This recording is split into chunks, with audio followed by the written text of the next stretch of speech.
Hello guys, ഇന്നലെ ഒരു ഞായറാഴ്ച ദിവസമായിരുന്നു. ഈ ഞായറാഴ്ച ദിവസം ഞാൻ കറങ്ങാൻ പോകുന്ന കാര്യം നിങ്ങൾക്ക് എല്ലാവർക്കും അറിയാം. ഇന്നലെ എൻ്റെ ജീവിതത്തിൽ എനിക്ക് ഒരിക്കലും മറക്കാൻ പറ്റാത്ത ദിവസമായിരുന്നു. അത് സന്തോഷം കൊണ്ടാണോ എന്ന് ചോദിച്ചാൽ സന്തോഷം കൊണ്ടാണ്, പേടി കൊണ്ടാണോ എന്ന് ചോദിച്ചാൽ പേടി കൊണ്ടുമാണ്. കാര്യത്തിലോട്ട് നമുക്ക് വരാം. വേ അത് ഡീറ്റെയിൽ ആയിട്ട് ഞാൻ പറഞ്ഞുതരാം. ഇന്നലെ വെളുപ്പില്ല ഞാൻ വീട്ടിൽ നിന്ന് ഇറങ്ങിയതാണ്. സംഭവം ഒരു തോട്ടം കാണാൻ വേണ്ടി പോവുക.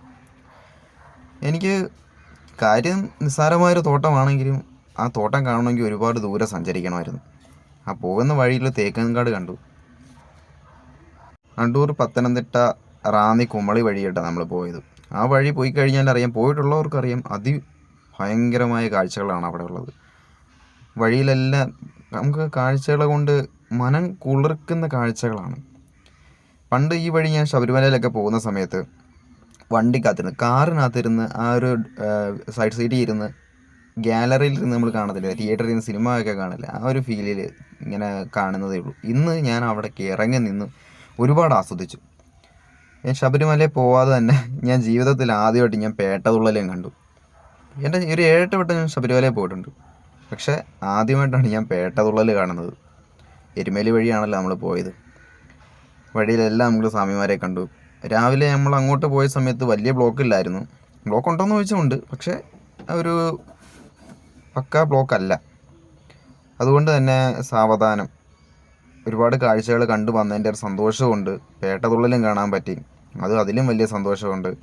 അങ്ങനെ നമ്മൾ KSRTC കുമളിയിലേക്കുള്ളതാണ്. ആ ഒരു ബസ്സിൻ്റെ പുറകിന് നമ്മൾ പയ്യെ മുന്നോട്ട് പോയിക്കൊണ്ടിരിക്കുകയായിരുന്നു.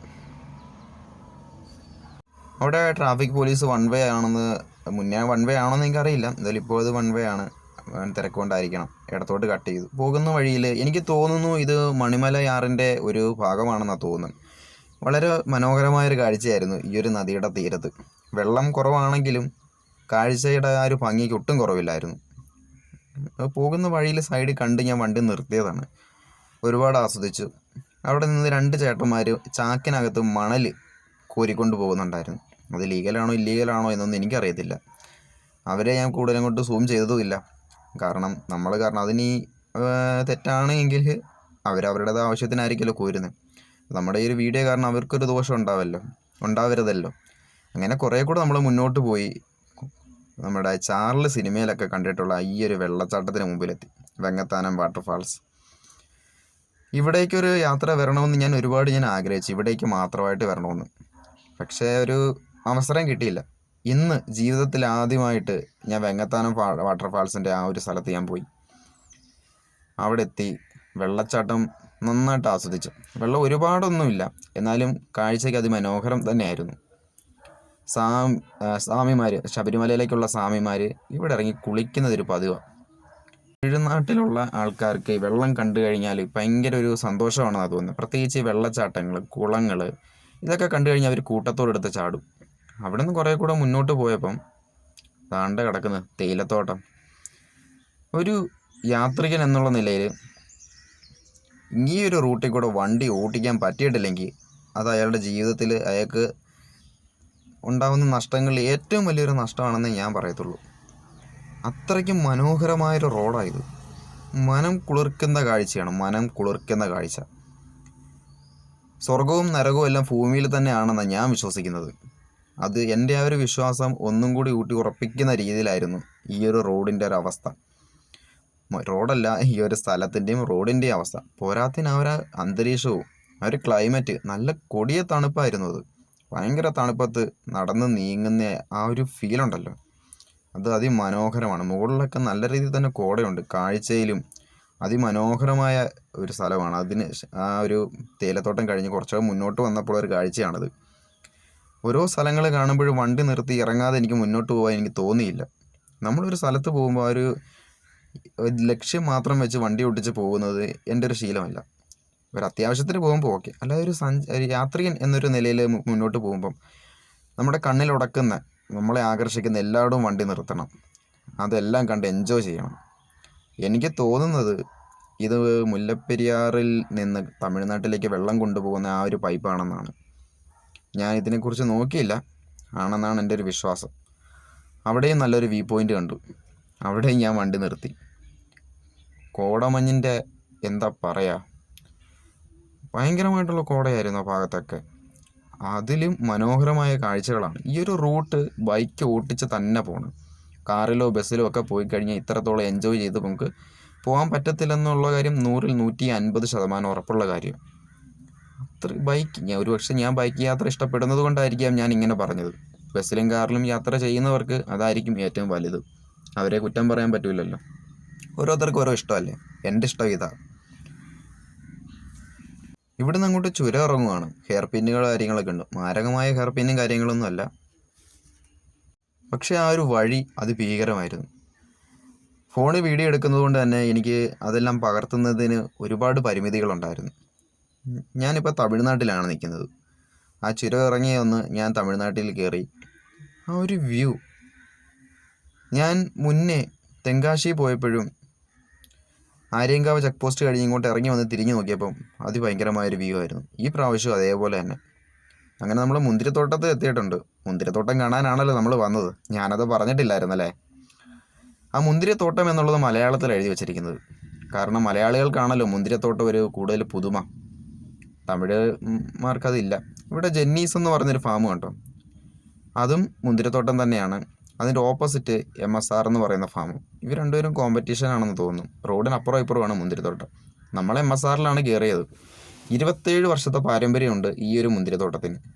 അകത്തേക്ക് കയറുമ്പോൾ തന്നെ എൻട്രി ഫീസ് ഒന്നും ഇല്ല കേട്ടോ, ഫ്രീ ആയിട്ട് നമുക്ക് കയറി കാണാം. അവിടെ കുറച്ച് കച്ചവടങ്ങളും കാര്യങ്ങളും കുറച്ച് ഗെയിമുകളും ഒക്കെ ഉണ്ട്. ഇവിടെ പച്ചക്കറി കൃഷിയും കാര്യങ്ങളും ഉണ്ട്. ഒരു ചെറിയ ട്രാക്ടർ കണ്ടോ, ആ ഒരു തോട്ടത്തിൽ കൃഷി ചെയ്യാൻ ഉപയോഗിക്കുന്ന ട്രാക്ടറാണത്. ഞാൻ ആദ്യമായിട്ടാണ് ചെറിയ ട്രാക്ടർ കാണുന്നത്. അങ്ങോട്ടുള്ള വഴി പൂന്തോട്ടം കൊണ്ട് അലങ്കരിച്ച് വളരെ മനോഹരമായിരുന്നു. സൈഡിലെല്ലാം മുന്തിരിത്തോട്ടമാണ്. അവിടെയെങ്കിലും മുന്തിരി പിടിച്ച് നിൽപ്പില്ല. ഇതാണ് അവരുടെ ഒരു ബിൽഡിംഗ് എന്ന് പറയുന്നത്. ഇതൊരു ഷോപ്പാണ് കേട്ടോ. ഇവിടെ ആൽക്കഹോളിക് അല്ലാത്ത വൈന് കിട്ടും, വെജിറ്റബിൾസ് കിട്ടും എന്നൊക്കെ ഇങ്ങനെ എഴുതി വെച്ചിട്ടുണ്ട്. വേറൊരു കാര്യം എഴുതി വെച്ചിട്ടുണ്ട്, മുന്തിരി പറിച്ച് നമ്മൾ 500 രൂപ കൊടുക്കണം. അങ്ങനെ നമ്മൾ മുന്തിരിത്തോട്ടത്തിലേക്ക് കയറി. തുടക്കത്തിലൊന്നും മുന്തിരി ഇല്ലായിരുന്നു. പിന്നീട് കുറച്ചുകൂടെ അങ്ങോട്ട് ചെന്നപ്പോൾ നമുക്ക് പച്ച മുന്തിരി, അതായത് പച്ച കളറല്ല, വിളഞ്ഞു വരാത്ത മുന്തിരി. അത് കഴിഞ്ഞ് നമ്മൾ ശരിക്കും മുന്തിരിത്തോട്ടത്തിനകത്തേക്ക് കയറി. ഒരുപാട് ആൾക്കാരുണ്ടായിരുന്നു, ഒരുപാട് ആൾക്കാർ. വേറൊരു രസം, ഈ കൂട്ടത്തിൽ ബഹുഭൂരിപക്ഷവും മലയാളികളാണ് എന്നുള്ളതാണ്. കാരണം കേരളത്തിനോട് ചേർന്ന് തന്നെ കിടക്കുന്ന സ്ഥലമാണല്ലോ. സ്ഥലം എവിടെയാണെന്ന് ഞാൻ പറഞ്ഞില്ല, സോറി. നമ്മൾ കമ്പം പോകുന്ന റൂട്ട് ഗൂഡല്ലൂർ എന്ന് പറയുന്ന സ്ഥലത്താണിത്. കമ്പം റൂട്ടാണ്. ആ ഒരു ഹൈവേ സൈഡിൽ തന്നെയാണ് ഈ ഒരു മുന്തിരിത്തോട്ടം ഉള്ളത്.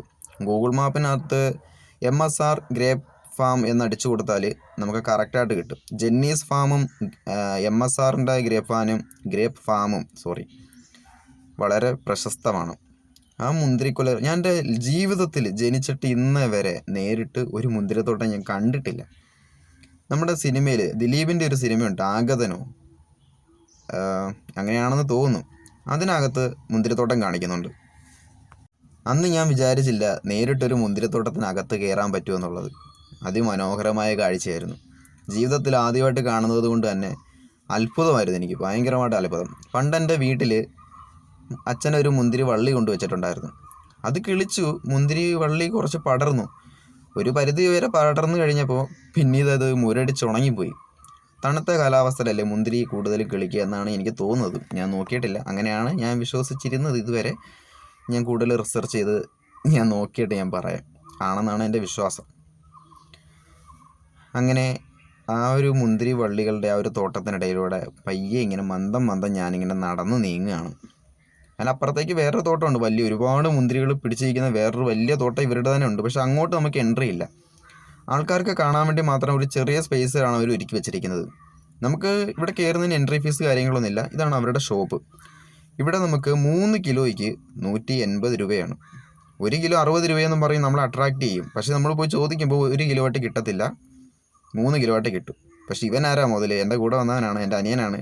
അവൻ 2.5 കിലോ മേടിച്ചു 150 രൂപയ്ക്ക്, 30 രൂപ കുറച്ച്. അവന് ലാഭമൊന്നുമില്ല, 3 കിലോയെ കൊടുക്കത്തുള്ളൂ എന്ന് പറഞ്ഞപ്പോൾ നമ്മൾ 2.5 കിലോ ഞാൻ മേടിച്ചു. ഇതൊരു ഗെയിമും കാര്യങ്ങളൊക്കെയാണ്, കറക്കി കുത്തി നമുക്ക് ഓരോരോ കാര്യങ്ങളൊക്കെ ഇങ്ങനെ കിട്ടുന്ന ഗെയിമൊക്കെയാണ്. ഞാൻ അതൊന്നും പറ്റിയില്ല. ഇത് നമ്മൾ മേടിച്ച മുന്തിരിയാണ്. ഇവൻ എൻ്റെ കൂടെ വന്നാൽ അതെടുത്ത് കഴിച്ചു തുടങ്ങി. പക്ഷെ അതിങ്ങനെ കഴിക്കാൻ പാടില്ല, ഇതിനകത്ത് ഒരുപാട് കീടനാശിനി കാര്യങ്ങളൊക്കെ അവർ ചേർക്കുന്നുണ്ട്. ഇത് നമ്മൾ ഉപ്പ് വെള്ളത്തിൽ ഇട്ട് കഴുകിയതിന് ശേഷം മാത്രമേ കഴിക്കാവൂ. ഞാനും കഴിച്ചു, കാണുമ്പോൾ ആരെ കഴിക്കാതിരിക്കാൻ തോന്നുക. കഴിച്ചു, നല്ല ടേസ്റ്റ് ഉണ്ടായിരുന്നു. നമ്മൾ കടകളിൽ നിന്നൊക്കെ മേടിക്കുന്ന മുന്തിരിയേക്കാളും നല്ല ടേസ്റ്റ് ഉണ്ട്. കാരണം അതിനേക്കാളൊക്കെ ഒരുപാട് ഫ്രഷ്നെസ് കൂടുതലുണ്ട് ഉണ്ടായത് കൊണ്ടായിരിക്കണം, വളരെ വ്യത്യസ്തമായ ടേസ്റ്റ് ആയിരുന്നു. ജെന്നീസ് ഫാമിലോട്ട് നമ്മൾ കയറിയില്ല. അവിടെ കയറി കഴിഞ്ഞാൽ അവൻ ഇനിയും മുന്തിരി മേടിച്ചാലോ, അവനെ വീണ്ടും പറയുന്നുണ്ടായിരുന്നു കുറച്ചുകൂടെ മേടിക്കണമെന്ന്. അതിൻ്റെ ആവശ്യം ഉണ്ടെന്ന് തോന്നുന്നില്ല. കാരണം ഇവിടെ നമ്മൾ തിരിച്ച് വണ്ടി ഓടിച്ച് വീടെത്തുമ്പോഴത്തേക്കും മുന്തിരിങ്ങ ഒരു പരുവാകുമെന്ന് എനിക്കറിയാമല്ലോ.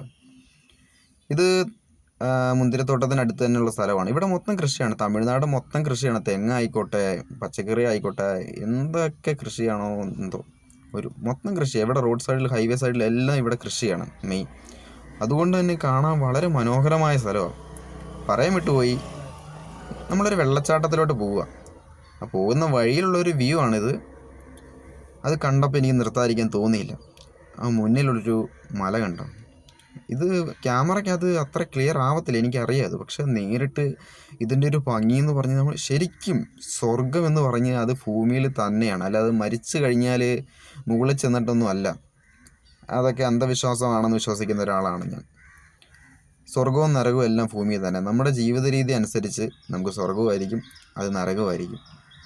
നമ്മൾ ചെന്നെത്തുന്ന സ്ഥലം അനുസരിച്ച് അത് സ്വർഗവുമായിരിക്കും, നരകവുമായിരിക്കും. എന്നെ സംബന്ധിച്ച് ഞാൻ ഇന്നലെ ചെന്നെത്തിയത് സ്വർഗത്തിലാണ്. ഞാൻ വെള്ളച്ചാട്ടത്തിലോട്ട് പോകാൻ കാരണം എനിക്ക് സമയമുണ്ടായിരുന്നു. അതായത് മുന്തിരിത്തോട്ടം കണ്ട് തിരിച്ച് വീട്ടിൽ പോകാനാണെങ്കിൽ വൈകുന്നേരമൊക്കെ എത്താം. എനിക്ക് രാത്രി ആകുമ്പോഴത്തേക്ക് എത്തിയാലും നമുക്ക് കുഴപ്പമില്ല. അതുകൊണ്ട് ഇനി സമയം ഉണ്ടായതുകൊണ്ട് നമ്മൾ വെള്ളച്ചാട്ടം തപ്പി. ഗൂഗിളിനകത്ത് അടുത്തുള്ള വെള്ളച്ചാട്ടം ഏതാ തപ്പിയപ്പം സുറുളി വാട്ടർഫാൾസ് എന്ന് പറയുന്ന വാട്ടർഫാൾസ് കണ്ടു. അങ്ങോട്ട് 12 കിലോമീറ്ററാണ്. ലൊക്കേഷൻ ഇട്ട് വണ്ടി എടുത്തു. ഞാൻ വിചാരിച്ച ഏതെങ്കിലും കാടിനകത്ത് നമ്മുടെ കേരളത്തിൽ പലയിടത്തും ഉള്ളതുപോലെ ഒറ്റപ്പെട്ട വെള്ളച്ചാട്ടമായിരിക്കും. അങ്ങനെ വിശ്വസിച്ച് ഞാൻ ചെന്നപ്പോൾ ഒരമ്പലത്തിലേക്കാണ് ഞങ്ങളെ മാപ്പ് കൊണ്ടുപോയത്. ആ അമ്പലത്തിൻ്റെ പേര് സുറുളി ആണ്ടവൻ കോവിൽ എന്നാണ്. അതായത് ശബരിമലയിലേക്ക് പോകുന്ന ഒരുപാട് അയ്യപ്പന്മാർ അവിടെ വരുന്നുണ്ടായിരുന്നു. അങ്ങനെ ഞങ്ങൾ വണ്ടി പാർക്ക് ചെയ്തു. 10 രൂപ കൊടുത്ത് ബൈക്ക് പാർക്ക് ചെയ്തു.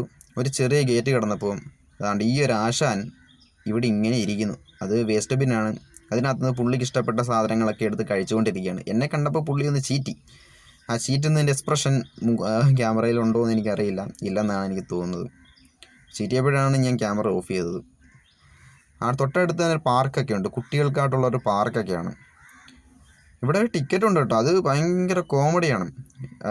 ഫോറസ്റ്റുകാർ നടത്തുന്ന സംഭവമാണെന്നാണ് തോന്നുന്നത്. കാരണം കുറച്ച് 1/2 കിലോമീറ്ററോളം നമുക്ക് കാട് പോലെയുള്ള ഈ ഒരു സംഭവത്തിന് അതോടെ നടക്കാനുണ്ട്. അവിടെ റെസ്റ്റ് എടുക്കാനോ, പച്ച ബിൽഡിങ് റെസ്റ്റ് എടുക്കാനുള്ള ബിൽഡിങ്ങാണ്. ഓരോ മരത്തിലും ഓരോ കുരങ്ങന്മാരാണ്. കണ്ടില്ല ആശാൻ ഇരിക്കുന്നത്. മനുഷ്യന്മാരെ കണ്ട് ശീലമായതുകൊണ്ടാണെന്ന് തോന്നുന്നു. ഞങ്ങൾ അടുത്ത് നിന്നിട്ടും പുള്ളിക്ക് ഇവിടെയുള്ള ഒറ്റ കുരങ്ങിനും പേടിയും കാര്യങ്ങളും ഒന്നുമില്ല.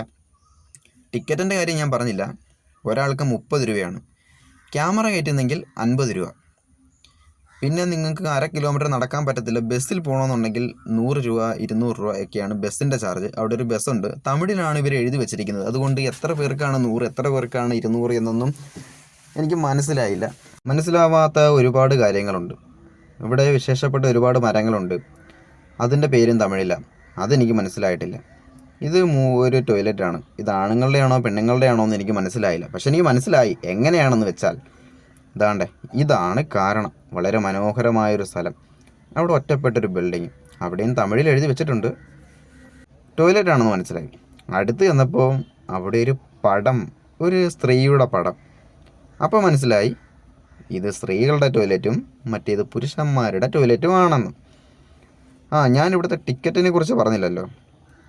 അതിനു മുന്നേ ഇതാണ് അതിൻ്റെ ഒരു നടന്നു വരുന്നതിൻ്റെ ഒരു എൻഡിങ്. ഇതാണ് ഇവിടെ ഒരു വാട്ടർ ടാങ്ക് കാര്യങ്ങളൊക്കെ ഉണ്ട് കേട്ടോ. ഒരുപാട് അയ്യപ്പന്മാർ അങ്ങോട്ട് പോകുന്നുണ്ട്, കുറച്ച് പേര് ഇവിടെ നിൽക്കുന്നുണ്ട്. അത് കഴിഞ്ഞപ്പോൾ സ്റ്റെപ്പാണ്.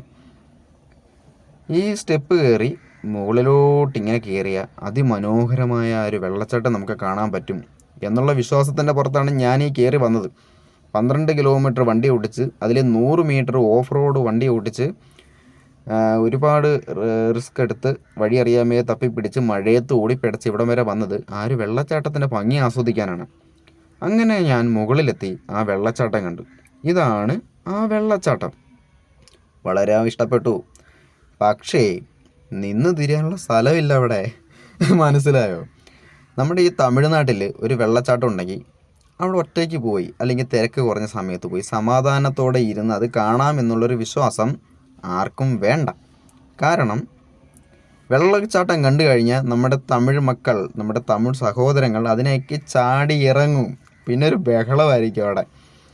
അതിൽ ആണെന്നോ പെണ്ണെന്നോ ഇല്ല. ഈ കൂട്ടത്തിൽ ആണുങ്ങളും പെണ്ണുങ്ങളും എല്ലാവരും കൂടി ഒരുമിച്ച് നിന്നിട്ടാണ് ആ വെള്ളച്ചാട്ടത്തിലുള്ള കുളിയും കാര്യങ്ങളൊക്കെ. ഞങ്ങളെ ഒരുമാതിരി വിചിത്ര ജീവികളെ പോലെയാണ് അവരൊക്കെ നോക്കിക്കൊണ്ടിരുന്നത്. എനിക്കന്ന് ഈ ഹെൽമെറ്റ് ഊരാൻ പറ്റാത്ത എന്താണെന്ന് വെച്ചാൽ ഭയങ്കര ടൈറ്റാണ്. ഞാൻ മേടിച്ചിട്ടേ ഉള്ളൂ ഹെൽമെറ്റ്. അതുകൊണ്ട് തന്നെ ഭയങ്കര ടൈറ്റാണ്, ഊരാനും ഇടാനും ടൈറ്റാണ്. പിന്നെ അതിൻ്റെ സ്ട്രാപ്പ് അത് ഡബിൾ ഡി റിംഗ് ആണ്. അത് എനിക്ക് ഇട്ടാൻ അത്ര വർഷമായിട്ടില്ല. ഊരിക്കഴിഞ്ഞ് ഇടുന്ന ഭയങ്കര മെനക്കേട്. അതുകൊണ്ട് ഞാൻ തലയിൽ തന്നെ വെച്ചേക്കും. പിന്നെ ഊരിക്കഴിഞ്ഞാൽ അത് കയ്യിൽ ചുമന്നുകൊണ്ട് നടക്കേണ്ടി വരും. 1 കിലോ 650 ഗ്രാമുള്ള ആ ഒരു സാധനം കൈ ചുമന്നുകൊണ്ട് നടക്കുന്നതിനേക്കാളും നല്ലത് തലയിൽ തന്നെ ഇരിക്കുന്നതല്ലേ. അങ്ങനെ പറ്റാവുന്ന രീതിയിലൊക്കെ വെള്ളച്ചാട്ടത്തിൻ്റെ വീഡിയോ എടുത്തു.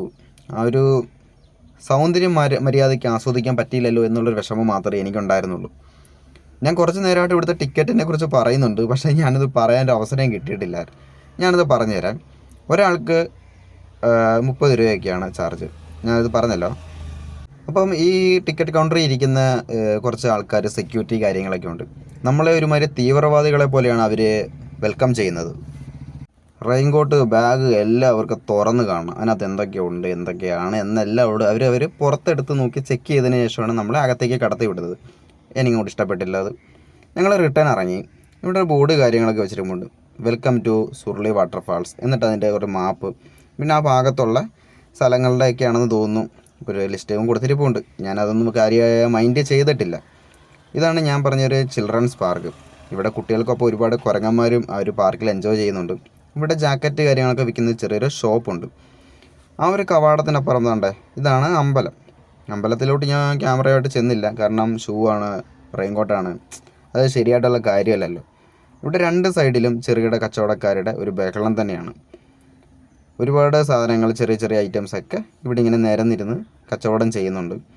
മഴയൊക്കെ ഇങ്ങനെ ചെറുതായിട്ട് പൊടിക്കുന്നുണ്ട്. രാവിലെ തൊട്ടേ മഴയാണ്. മഴയുടെ ഇതാണ് ഞാൻ നേരത്തെ പറഞ്ഞു, വളരെ പോസിറ്റീവും നെഗറ്റീവുമായിട്ടുള്ളൊരു ദിവസമാണ് ഇന്നെന്ന്. അതെന്താണെന്ന് വെച്ചാൽ ആ ഒരു കാഴ്ചകൾ തന്നെ എൻ്റെ പോസിറ്റീവ്, മനം കുളിർക്കുന്ന, മനം മയക്കുന്ന കാഴ്ചകൾ. പക്ഷേ നെഗറ്റീവ് എന്താണെന്ന് വെച്ചാൽ രാവിലെ തൊട്ട് ചാറ്റൽ മഴയാണ്. പക്ഷെ അതൊരു പേമാരിക്കുള്ള തുടക്കമായിരുന്നെന്ന് ഞാൻ അറിഞ്ഞില്ല. വഴിയിൽ ഇതേപോലുള്ള കാളവണ്ടി കാര്യങ്ങളൊക്കെ കണ്ടു. പണ്ട് കൊല്ലം ജില്ലയിൽ കൊല്ലം മാർക്കറ്റിൽ ഞാൻ അച്ഛൻ്റെ കൂടെയൊക്കെ പോകുന്ന സമയത്ത് അവിടെ കാളവണ്ടി ഉപയോഗിച്ചിട്ടുണ്ടായിരുന്നു എൻ്റെ കുഞ്ഞിലേക്ക്. വരും കാലങ്ങളിൽ അത് അപ്രത്യക്ഷമായി. വർഷങ്ങൾക്ക് ശേഷം ഞാൻ ഇപ്പോഴാണ് നേരിട്ടൊരു കാളവണ്ടി കാണുന്നത്. അതിൻ്റെ ഒരു സന്തോഷം വേറെയുണ്ട്. ഞാൻ പറഞ്ഞു വന്നത്, ഈ ഒരു വൈകുന്നേര സമയത്ത് ആ ഒരു ചാറ്റൽ മഴയത്ത് ഞങ്ങൾ മഴ അത്യാവശ്യം നല്ലപോലെ പെയ്യുന്നുണ്ട്. ആ ചുരം കയറിക്കൊണ്ടിരിക്കുന്ന സമയത്ത് കുറച്ച് സ്ഥലം കിട്ടിയപ്പോൾ ഒന്ന് വീഡിയോ എടുക്കാമെന്ന് വിചാരിച്ചു. ആ ചുരം ഇറങ്ങിപ്പോകുന്ന ആ തമിഴ് KSRTC അല്ല, ആ ഒരു ബസ് നമുക്ക് കാണാൻ പറ്റി. അതേപോലെ തന്നെ നമ്മുടെ സ്വന്തം KSRTC ചുരം കയറി വരുന്നൊരു കാഴ്ചയും നമുക്ക് കിട്ടി. വളരെ മനോഹരമായൊരു കാഴ്ചയായിരുന്നു. നെഗറ്റീവ് എന്താണെന്ന് ഞാൻ ഇനിയും പറഞ്ഞില്ല. പൊന്നുമക്കളെ, ജീവൻ കിട്ടിയത് മഹാഭാഗ്യമെന്ന് വേണം പറയാൻ. മഴ നല്ല രീതിയിൽ തന്നെ ശക്തി പ്രാപിച്ചു. ഹൈ റേഞ്ച് ഇറങ്ങി വരുന്നത് ഭയങ്കര ടാസ്ക്കായിരുന്നു. എൻ്റെ വണ്ടിയുടെ ബാറ്ററി ഡൗണായി, ലൈറ്റ് കുറഞ്ഞു. അങ്ങനെ വരുന്ന വഴി തൻ്റെ ഈ ഒരു സംഭവം കൂടെ കണ്ടപ്പം മനസ്സ് ഒരുമാതിരി വല്ലാതായിപ്പോയി. അപകട മേഖലയാണെന്ന് ബോർഡുണ്ടായിട്ട് പോലും വേഗത കാരണം തമ്മിൽ കൂട്ടിയിടിച്ച് മറിഞ്ഞ 2 വണ്ടികൾ. എൻ്റെ വണ്ടിയുടെ ബാറ്ററി ഡൗൺ ആയതുകൊണ്ട് ഹോണില്ല, ലൈറ്റ് ഇച്ചിരിയേ ഉള്ളൂ, കുറച്ചേ ഉള്ളൂ. അതുകൊണ്ട് എനിക്ക് ഭയങ്കര ബുദ്ധിമുട്ടുണ്ടായിരുന്നു. ആ ഒരു ഹൈ റേഞ്ച് ഇറങ്ങുന്ന പല സ്ഥലത്ത് അപകടകരമായ വളവ് കാര്യങ്ങളൊക്കെ ആയിരുന്നു. 2 വട്ടമാണ് എൻ്റെ വണ്ടി എൻ്റെ കയ്യിൽ നിന്ന് പോയത്. ആ തിരക്കിനിടയിൽപ്പെട്ട് ഒന്നും പറ്റാതെ വീട്ടിൽ എത്തിച്ചതിന് ദൈവത്തിനോട് നന്ദി പറയണം. പക്ഷേ അത് ആ ഒരു മഴയെന്ന് പറഞ്ഞാൽ ഭയങ്കര മഴയായിപ്പോയി. ഉച്ചയ്ക്ക് ശേഷം, അത് ഞങ്ങൾ റിട്ടേൺ അടിച്ച് തിരിച്ചിങ്ങോട്ട് വരുന്ന സമയത്ത് പേമാരിയായിപ്പോയി. പേമാരി റോഡെല്ലാം രാവിലെ തൊട്ടേ ചാറ്റൽ മഴയത്ത് തെന്നിക്കിടക്കുകയായിരുന്നു. വളരെ അപകടകരമായ ഒരു അവസ്ഥയിലാണ് തിരിച്ച് ഞാൻ റിട്ടേൺ ഇങ്ങോട്ട് വന്നത്. പക്ഷേ ഇന്നലത്തെ ദിവസം അതെനിക്ക് തന്ന ഒരു അനുഭവം, അത് പോസിറ്റീവ് ആയാലും നെഗറ്റീവ് ആയാലും ഈ ജന്മം എനിക്ക് മറക്കാൻ പറ്റാത്തതാണ്. അത്രയ്ക്ക് തീവ്രമായ അനുഭവങ്ങളായിരുന്നു.